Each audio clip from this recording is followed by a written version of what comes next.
Welcome to Green Giants, Titans of Renewable Energy, a podcast where insights and innovation meet.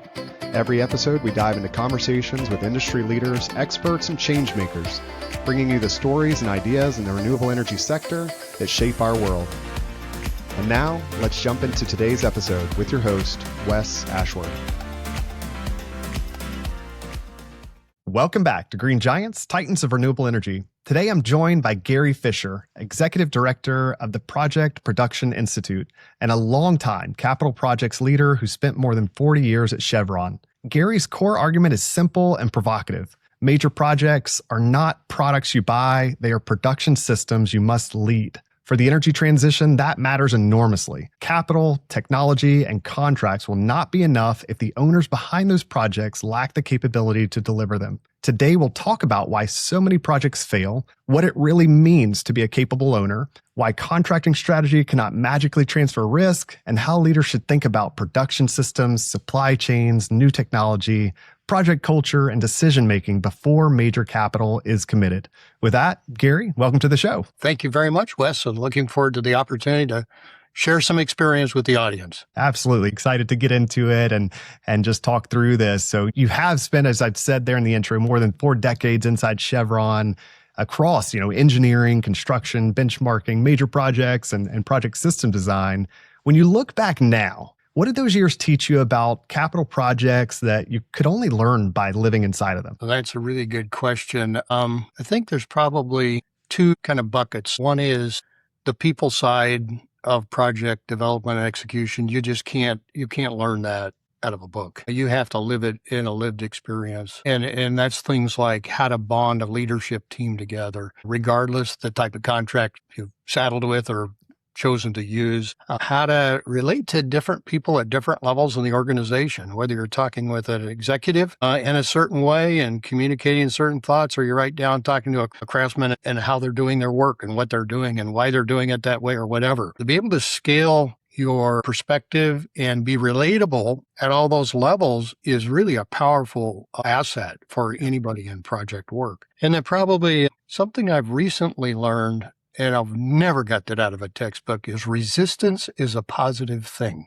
Yeah. I always took resistance as, I got to bust this down. I'm irritated. Why are people resisting something different or something new? And instead, I see it as a means to say, okay, somebody's willing to engage. Somebody's willing to talk about it. It's when you don't get vocal resistance and people are just kind of passively accepting or just ignoring you, that's the danger zone. So you're out of the danger zone if you're getting resistance because you have an opportunity to work with that. Right? And then the other thing that, there's no way to get out of a book is kind of how projects are actually put together. And throughout my career, I was very intentional to try to move through the various phases of, if you will, the chunks of projects. So I started in design work, and then I bounced intentionally into construction, and then I bounced intentionally into operation. So I could see how what we built, how well it worked.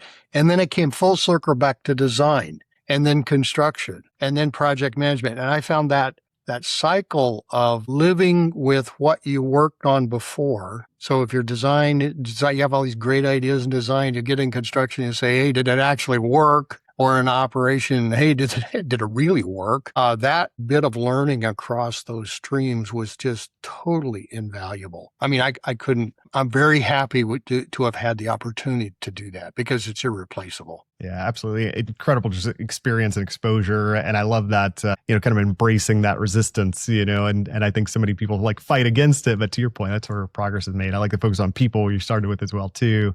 And then just seeing all different phases of that, and I think this is an important place to start because your perspective comes from really having been accountable for real outcomes, not just studying projects from the outside. And I know at some point you began to believe the industry was misdiagnosing project failure. What was the pattern that made you think, we're not just managing projects poorly, we're just managing the wrong problem altogether? Yeah, that's a really good question. That's my life story. And I'm a lifelong learner. Anyway, have an open mind because the more you know, you find out how little you actually know. But having always been a student of projects, I really thought that bringing together the best practices in the industry that we could see was the ideal approach. And towards the end of my career, I got the opportunity to put that into practice. Chevron was spending like $200 billion a year We were expanding rapidly. We were hiring aggressively, and we found that we really didn't have documented practices on how we wanted engineering or construction or any of those functions to actually be done. We had a really good playbook,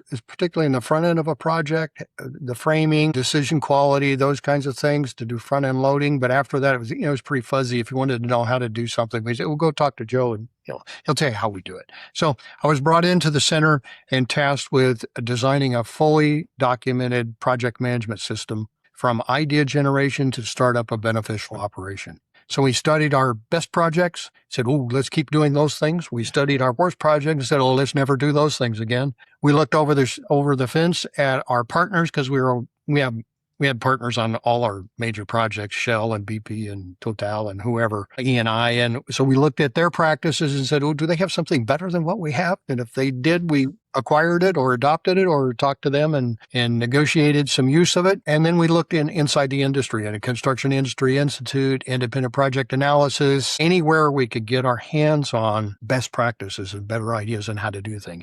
And we built that system. We created something called assurance, which is a fancy word for we checked. So we had people show up and check to see if these practices and methods were being used the way they were intended to be used. And I gave it a little more time. We benchmarked again, and we made some improvements, particularly in cost, relative to what we said when we made the investment decision. But the combination of cost, schedule, and attainment, was it actually delivering the intended result, was really poor. Something like only 25% of our projects were meeting those objectives. And that's not, and you're in a commodity business, and the energy sector is a commodity business.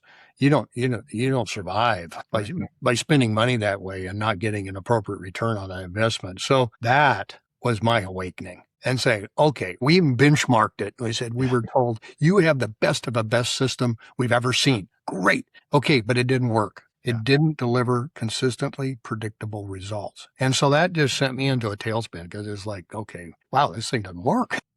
Yeah. And we started saying, well, the answers must not lie in our industry. They've got to be out there somewhere. We looked at what manufacturing had done over the years in terms of productivity improvement as like multifold improvement in, like the unit cost of production, things like that, what happened in the automobile industry, chips, et cetera, et cetera. So we just started meeting with people outside our industry, and particularly in manufacturing, on how they did product design, because we thought that was kind of the analog to a project, would be some kind of a product that was created. And we started, we had great conversations with companies like Ford and Apple and IBM and Dassault. And man, we learned a lot. Our eyes were really getting open. I brought in the most creative guy I could find in Chevron into my team. I said, go find me stuff. And he was busy finding me stuff. He got connected up to the construction group in Berkeley, who are kind of some leading edge thinkers and project management methods. Of course, I had all the usual big consultancies banging at my door with McKinsey and BCG and whatever. And they all had the answer on things I had to try. Yeah. So we said, okay, well, I don't want to be too prejudiced here. Let's just try some things and see if any of these things work. So we tried about 4 or 5 different experiments around the world. And the feedback we got from the team is this method called production control, whatever that was helping them get a daily cadence to getting the work done, actually having people show up, which was a big win. And then getting some planned work done more consistently. And they went from dismal, like low teens of 1 day ahead planned work actually getting done that next day up into the 80-85%. And so they got this rhythm and they actually got the project done. We were kind of wondering, would that project ever get done? So that was like, hey, this is interesting. We had one of our partners, we had a big project, LNG project in the Northwest Shelf in Australia. And one of our project partners is Shell. And an individual there that we interacted with said, hey, you ought to try that down here on this project because it's not going well. And we were it was a 3-train LNG plant. We were trying to complete the first train, and man, it was a slog. It was taking forever. And the contractors were all, doing this. Yeah. Well, I didn't get my work done because they didn't do this. And we were fighting over space and scaffolding, and it was terrible. So we said, okay, well, let's give it a go. And I met with the project manager and said, well, here's what we want to do. I did my best to explain it, even though I didn't understand what it was.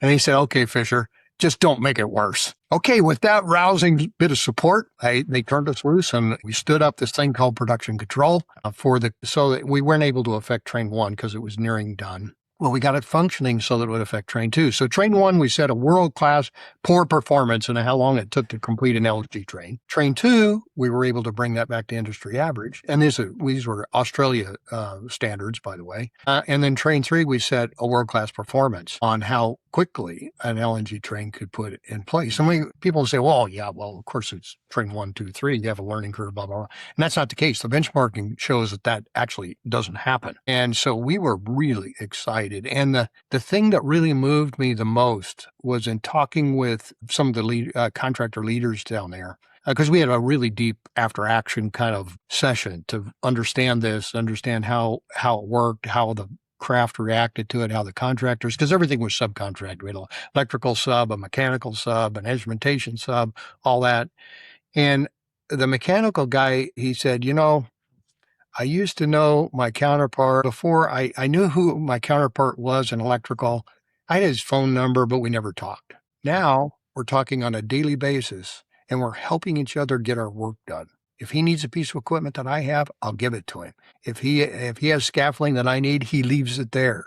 And I thought, holy moly, if this thing can get you that level of cooperation amongst the craft, that's like a dream. That's hugely desirable. And so with that success, and we saved like right off the bat, like $550 million just in reduction of the manpower it took to complete the project. We did something that I've never in my life thought I would do. We had X number of people on the project. This is on an island, and we even had to bring in a cruise ship to house the extra people that we brought in because we were behind schedule. Because, number one thing you do when you're behind schedule is you add capacity and rebaseline schedule, right? Yeah. That's what you always do, which we had done, and we'd done multiple times.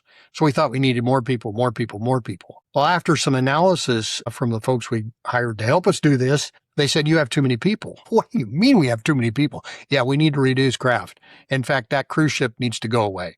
Well, it went away.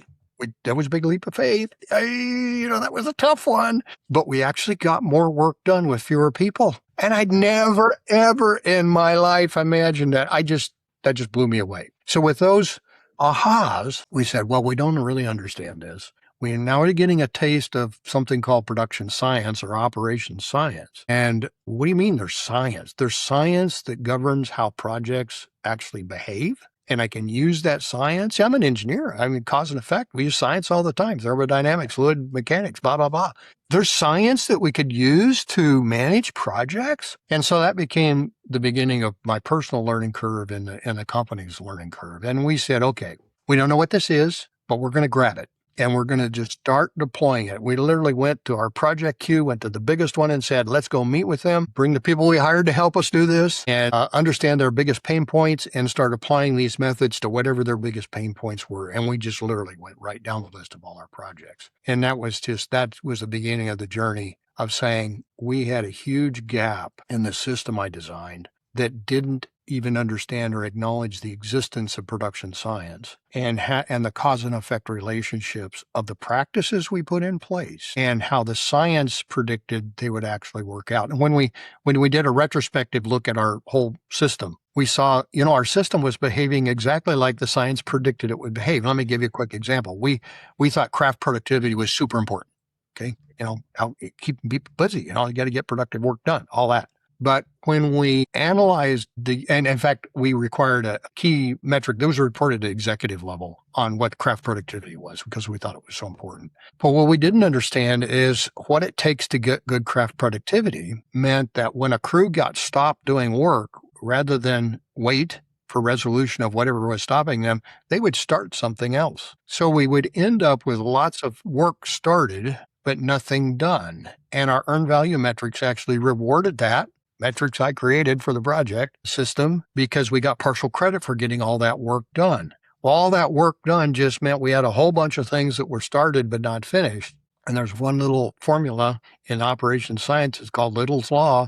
It says the more work, if you have excessive work in process, your cycle time will take longer. And that's exactly what was going on with us. We were finding that the last 10% of our projects were taking 30% of the hours. Well, how could that be? It was only 10% of the project. It's because we had all this work in process, uncompleted work. Then when we actually got it done, it took more time and more manpower than we thought it was going to take. And that was Operation Science in Action. So, it's like, where have you been all my life? I had no idea this science was available to it.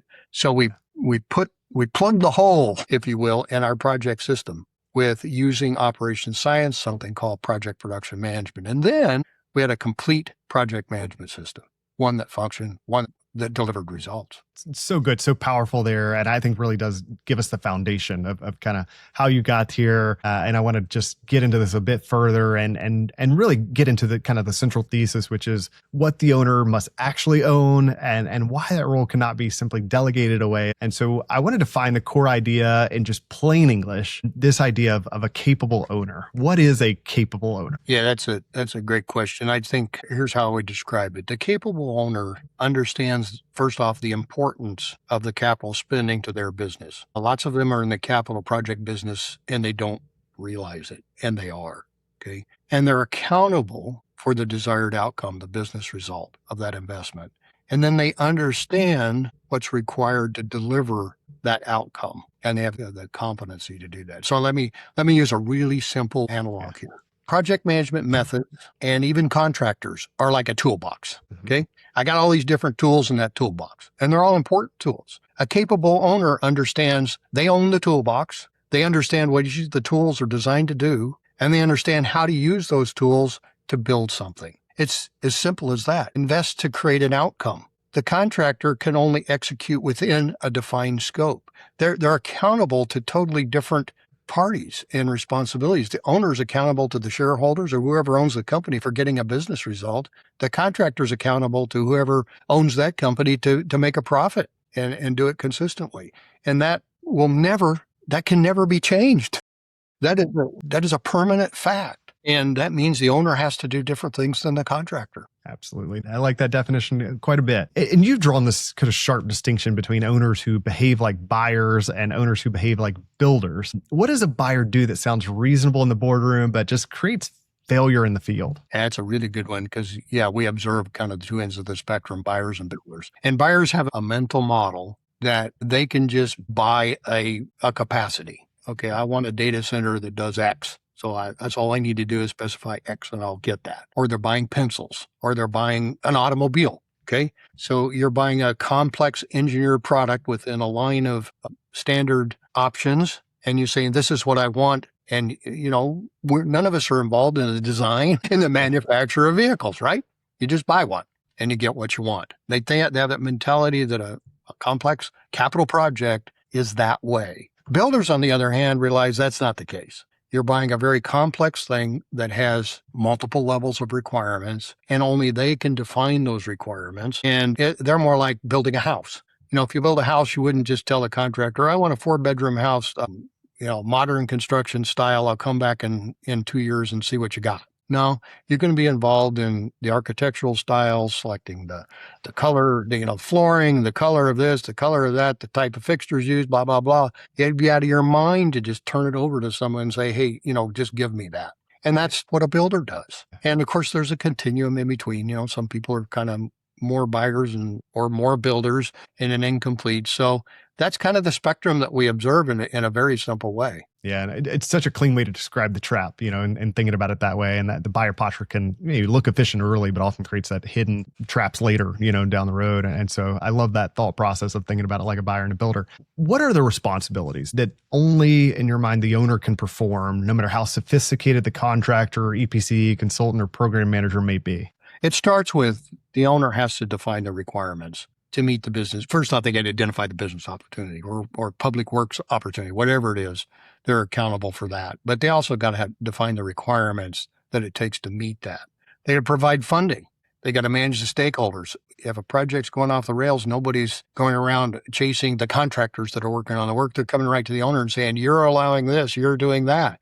The owners always own the public reputation of that investment. and they come in with their own public reputation to start with. So they're either in a hole in a positive or they're in a negative right from the get-go. And the owner has to set the contracting strategy. Contractors aren't going to do that on, and owners have to manage or own all the risk. At the end of the day, regardless of how it's all papered over, at the end of the day, the owner holds all the risk. And they absolutely hold all the risk on whether or not this thing is going to work and deliver the business result. And then ultimately, they're the decision maker. Only they can decide, are they getting what they want as this thing unfolds? Absolutely. I think that list is really important. It separates that execution scope from ultimate accountability, and those are often confused. And I know one of your other strongest arguments is that the owner role really can't be delegated. What are the consequences when an owner delegates the work and accidentally delegates the understanding alongside it? Well, my personal experience is very disappointing results. And I was involved in one really pure case study of a project like that. So we had a consortium, a pretty dysfunctional consortium, who didn't trust each other, that wanted to create an LNG plant in a third world country. And because the owners couldn't gel and allow even one party to lead the project, and the mistrust was so high, it was just so dysfunctional, they came up with the idea of having a design competition, a hands-off design competition. LNG's standard designs, it's just replicated, modified a bit for the site location, but we can do this. Okay, so everybody bought that line. We can do this, but we've got to leave them alone. Just let them run, let them do the project. So the design competition was held. The project team was said, you don't do anything. You just can answer questions, but you can't look over the shoulder at their work. Okay. And a major, highly reputable EPC company in the LNG world won the design competition. And again, the project team was there just to kind of pay the bills and answer questions. They were not allowed to look inside the box at the design because, hey, it's a proven design, standard design. The contractors are responsible for executing the whole thing. And they executed it all right. And it started up with a large number. We didn't know this at the time because we weren't involved, of serious design flaws in that design. And after a startup and then a really close call of losing the whole facility, it was shut back down, and one owner stood up, and that was Chevron, because that's how I have the personal involvement here. And we said, we're just going to do this. We're just going to take over, forget the consortium. We're going to get involved. We're going to lead this. We're going to work with the contractor. We're going to solve these problems. We're going to get this thing in operation. And what we discovered is our contractor had used a first-of-a-kind technology to win the design competition, unbeknownst to us. And the whole thing was based on the premise that proven design. This is just a replication of a proven design, and found out that's not what we got. And it took quite a bit of work to work through all the issues. And ultimately, we were able to correct everything, get it working, start up, and it's been operating stably since. To me, that was just like the textbook case study. One of the biggest boys in the world, in the EPC world, who always say, if the owner would just leave me alone, I could do it. Well, we did that, and it was a complete failure. I got lots of other stories or little versions of that, but that was the most spectacular one that I'd ever seen. Yeah, that sort of really points it out, and clear warning, of what that can look like. I'll ask you this. So if a CEO or board today, looked honestly at their organization tomorrow, what would be the clearest symptoms that they're acting like a buyer instead of a builder? The CEO's got a different vantage seat, and everything the CEO gets is highly managed. Okay, so you got to take that right up front, whether they like it or not. It is. I think the things that they could watch out for is, what's the cash flow like on that project? Mm-hmm. Is a lot of cash getting tied up really early, or is it being metered out over time? That's a symptom of excessive work in process, which means it's going to take longer than everybody is telling them. It also starts with the frame for that investment. If that CEO can't see and read a really clear frame for what we're trying to accomplish on that with that investment, then he's got, there's trouble. Okay, that will not end well. Is decision-making slow? Is it keeping up with the project? And then a couple of things that I know they get hit with is the company's reputation being enhanced or degraded by that project? So that gives you an indication of how effective stakeholder management is going on within that project. Again, another symptom that You dig deeper, you're going to find, if it's not going well, you're going to find a rat's nest of problems. Here's another really good one, and I experienced this lots of times. The contractors all have relationships with these guys at this level, at CEO level, executive level. And rightly so. They want to cultivate those relationships to get more work. Well, if the contractor is telling the CEO something different than the project team is telling the CEO, that is a red flag. I'd suggest the CEO roll up his or her sleeves and get to the bottom of that firsthand, not depending on a bunch of surrogates to massage the message for them. But that's usually an indication of something really bad is going on. Some things they may be responsible for, fast tracking a new technology project. Don't do that. Big mistake. It's not going to end well. I've never seen a case study of one that did. And having been personally involved in multiple new technology projects, it never ended well when we tried that. We wasted a lot of money. And then something they have an influence on, overconfidence in lump sum contracting to deliver predictable results. If that's what they're relying on to get predictable results, then shame on them. They're going to be disappointed. Those are kind of some mental models that come up there. Good list. I think useful diagnostic. I think, again, the signs are usually visible before the project is in full crisis, so it can point to other things that are there beneath the surface. And really, as we talk through this, the next layer is contracting strategy, where many owners think they may have transferred the risk and protected themselves. I know you argue a little bit that it's often, where the illusion really begins. And so you have maybe a provocative view that contracting strategy is often a second order issue. What do you mean exactly by that? And what do people usually misunderstand when they hear it? That it's not important. And of course it is important because it is the means to acquire the capacity to do the work. So it is important. But I argue that it's a second order decision because it's not the big tool in that toolbox. It's not the first tool that should be used in that toolbox. And what should those tools be? Got to be something like being really clear on the business objective, the frame of the project, far more important than contracting strategy. Defining the requirements is far more important. Getting the basis of design set, getting the basis of process set. That's a whole other conversation. What the heck is a basis of process? But that's how work will be done. And I could tell some interesting stories about that if you want to go there. All those things, and then designing the production system that is needed to deliver that desired business result. All those, to me, are first order decisions. Once that's in place, now let's pick an owner organization that best supports that. Let's pick a contracting strategy that best enables and supports that. And that's what I mean by a second order strategy. Now, some cases, you don't have any choice. I worked in a location in Nigeria where it was open tender EPC lump sum, period. And that was required by law. And so we took that as that was just a given right up front. We did our best to talk everybody out of that, the decision makers out of that, but it wasn't to be. And it was a new technology project, by the way, and it turned into a disaster, by the way. Yeah, I think that nuance matters, and what you're saying is not saying that contracts don't matter, just saying they have to support the production system rather than, substitute for it. And you started to touch on this, but many executives believe they can just transfer risk through lump sum or EPC contract.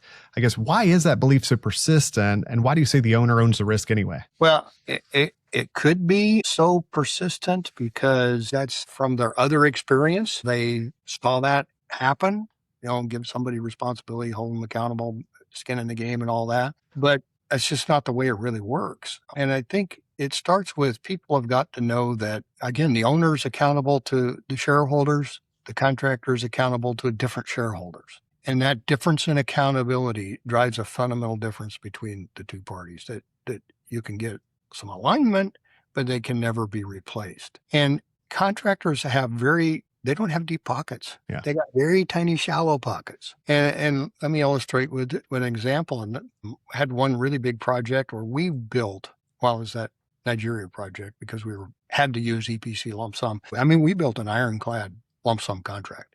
Yeah. There were no escape hatch. We even hired external consultants to say, look at claims potential here, and we plugged all the holes we could find. Okay. So we had an ironclad contract that put the risk of execution 100%, even though it wasn't within their control. We're in the Niger Delta in in the swamps of Nigeria. So you can imagine there's a lot of things out of their control. We put it all on that contractor. And as we began to execute, I will never forget sitting in my office. It was in Houston, and the contractor's leadership came in. We talked regularly. They came in my office. They closed the door and said, "We quit." And we, "What do you mean you quit? There's no way we can move forward to this project. We can't absorb that kind of a loss that we project we're going to see. Your contract is too tight. We know we can't get out of it. And so we're just going to stop." Oh my gosh. And that was indicative of our, the real effect of trying to shift risk onto the contract. When in reality, we held all that risk the whole time.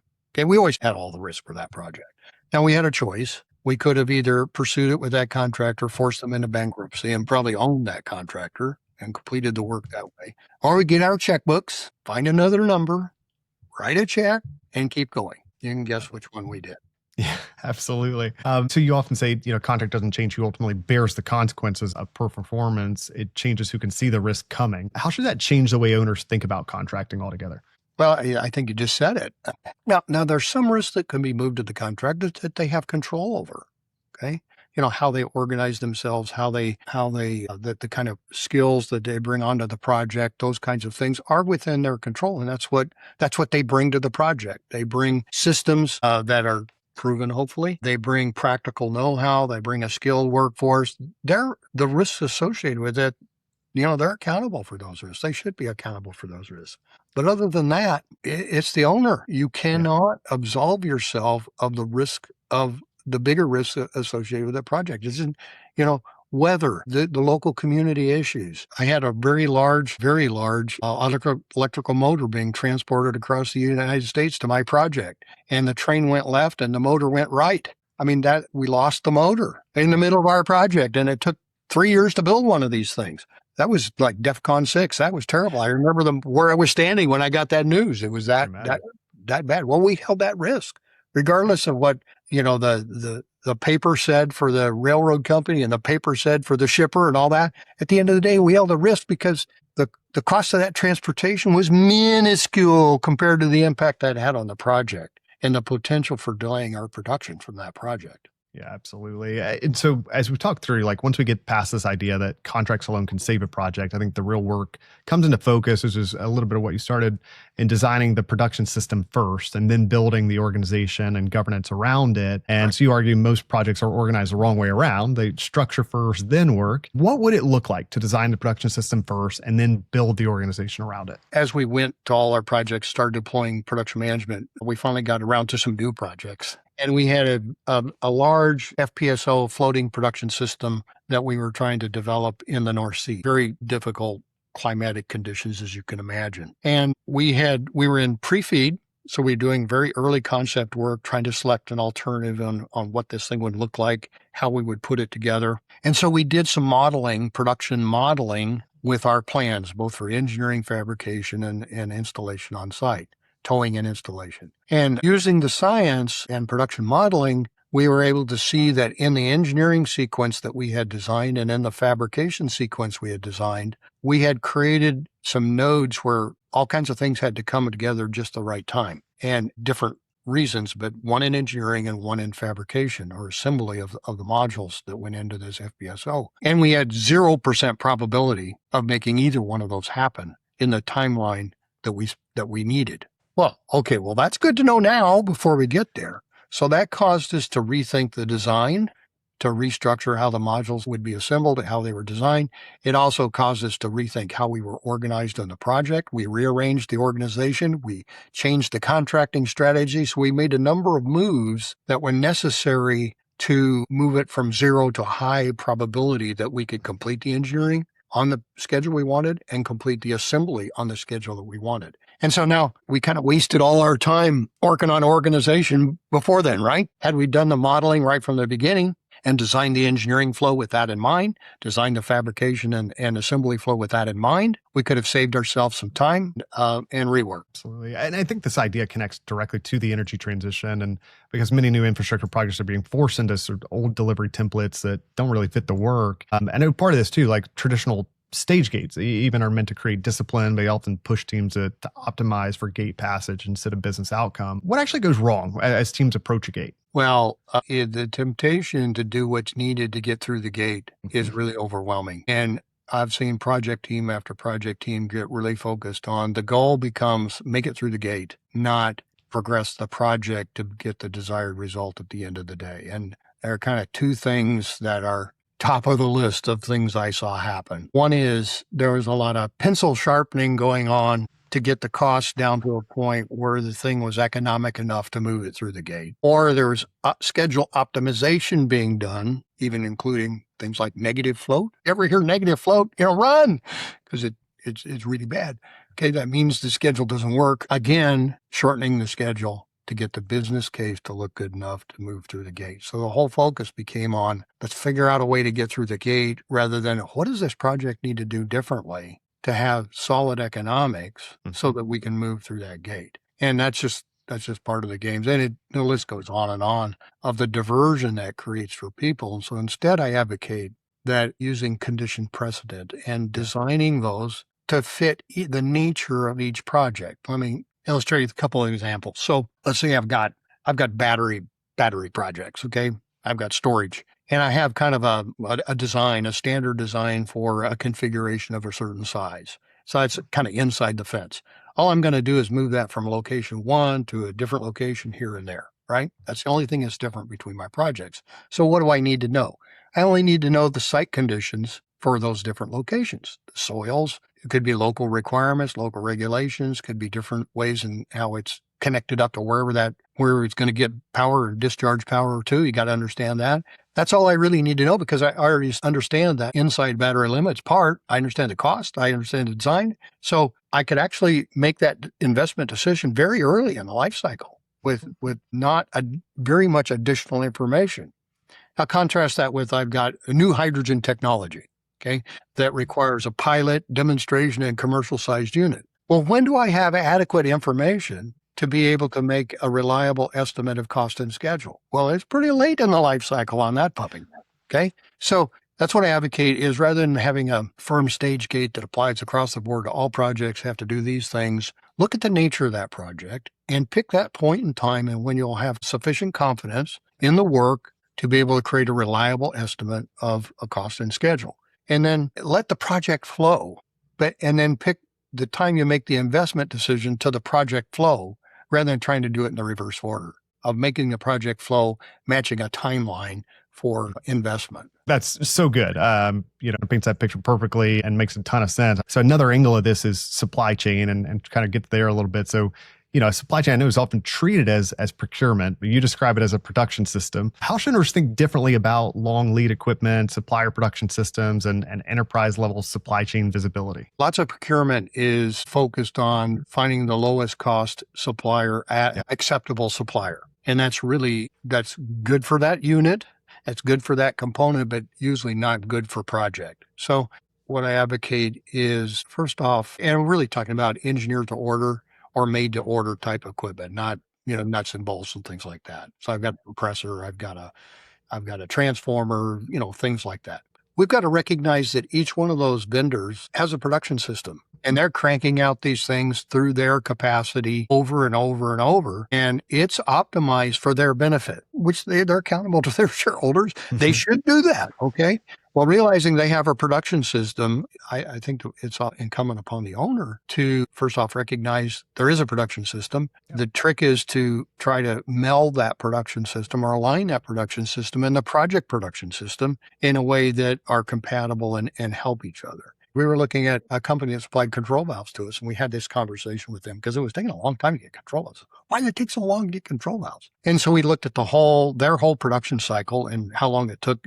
The time it took to make a control valve was like itty bitty. I mean, this is making them in days, but it was taking this long for us to get one. Okay. And we found a big chunk of that time, surprisingly, maybe not surprisingly, was the negotiation between the engineering company or the constructor and the valve company on how to package the valve for shipment. I kid you not. So he said, okay, let's agree on a standard way to package valves for shipment. And we cut 30% off our delivery time on those valves.